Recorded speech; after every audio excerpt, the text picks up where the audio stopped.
दहशतवादी AK-47 आणि M4 रायफलसह 20 ते 22 तास चालत बैसरण घाटीत पोहोचले।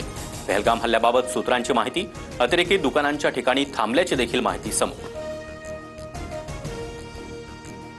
पाकव्याप्त काश्मीरमधील लॉन्च पॅडवरून दहशतवाद्यांना हटवतानाचा व्हिडिओ समोर।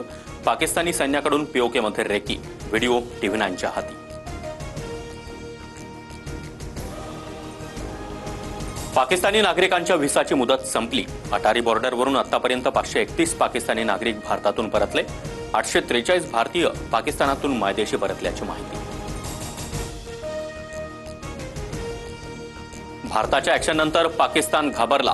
पाकिस्तानी सरकारकडून सर्व रेल्वे स्टेशन्सची जबाबदारी सैन्याकडे। रेल्वे मंत्री हनीफ अब्बासची माहिती, हत्यारं आणण्यासाठी पाकिस्तानी रेल्वेचा वापर करणार। पहलगाम हल्ल्यानंतर प्रत्येक भारतीयाचं रक्त खवळलंय। दहशतवाद्यांना कठोर उत्तर देऊन सर्व पीडित कुटुंबियांना न्याय मिळवून देणार। मन की बातमधून पंतप्रधान मोदींचं आश्वासन। भारतीय नौदलाकडून अरबी समुद्रामध्ये अँटी शिप चाचणी सुरू। समुद्रातून दूरवर हल्ला करणाऱ्या क्षेपणास्त्रांचा सराव। देशाची सुरक्षा करण्यासाठी सर्वतोपरी असल्याची नौदलाची भूमिका।